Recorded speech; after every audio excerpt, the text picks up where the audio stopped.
coding dan kecerdasan artifisial bersama kami. Yuk, belajar yuk!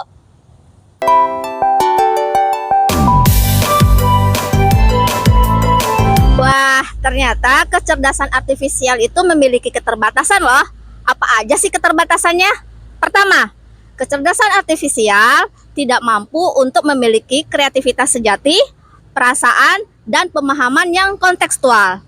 Misalnya nih, KA itu hanya bisa memproses data-data yang ada, sehingga KA itu hanya bisa meniru perilaku manusia, tapi tidak bisa memiliki emosi dan perasaan yang nyata. Keterbatasan yang kedua, ketergantungan pada data KA atau kecerdasan artifisial, terutama yang berbasis machine learning, hanya sebaik data yang digunakan untuk melatihnya. Jika data latih tidak lengkap, bias atau belat sebelah tidak relevan dengan situasi nyata, maka hasilnya bisa tidak akurat, tidak adil, atau bahkan berbahaya. Contoh, sistem recruitment pada berbasis AI bisa mendiskriminasi jika dilatih pada data historis yang bias gender atau ras.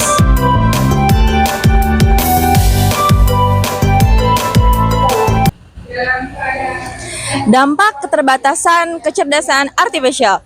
Yang pertama adalah kesalahan dalam pengambilan keputusan.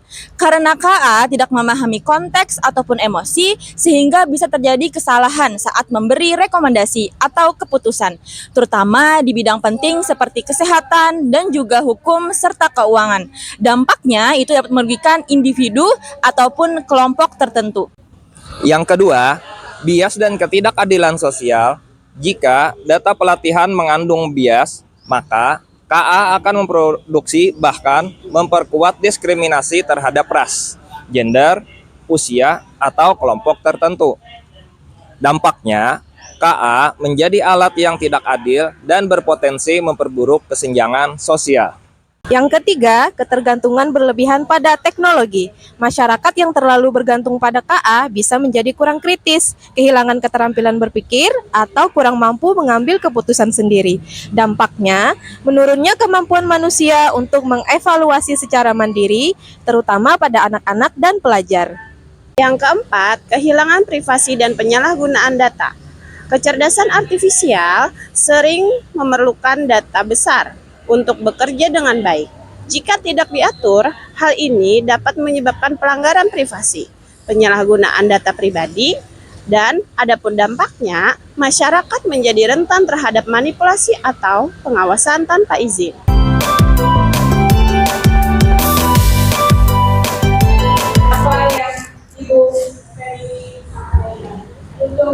Dua prinsip etika dalam KA. Yang pertama, keadilan. Prinsip ini menekankan bahwa KA harus tidak diskriminatif terhadap ras, gender, usia, agama, ataupun latar belakang lainnya. Didesain dan juga dilatih dengan data yang adil dan beragam agar tidak menghasilkan keputusan yang bias.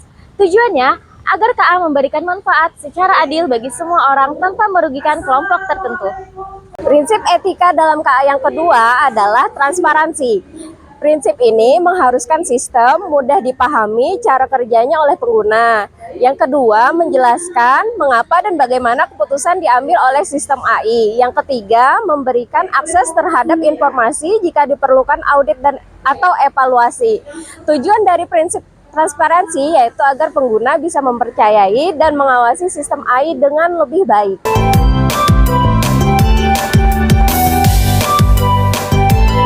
Halo semua, kesimpulan yang bisa saya sampaikan di sini adalah perihal etika dan keterbatasan pada kecerdasan artifisial itu sangat beragam dan nyata ya Bapak Ibu semua.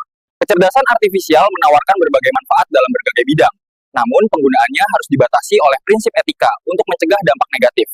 Etika kecerdasan artifisial menekankan pentingnya transparansi, keadilan, privasi, dan tanggung jawab. Oleh karena itu, pengembangan dan penerapan AI harus dilakukan secara hati-hati dengan mempertimbangkan nilai-nilai kemanusiaan dan regulasi yang tepat. Demikian pemaparan refleksi dari kelompok kami. Tetap semangat Bapak Ibu. Belajar yuk!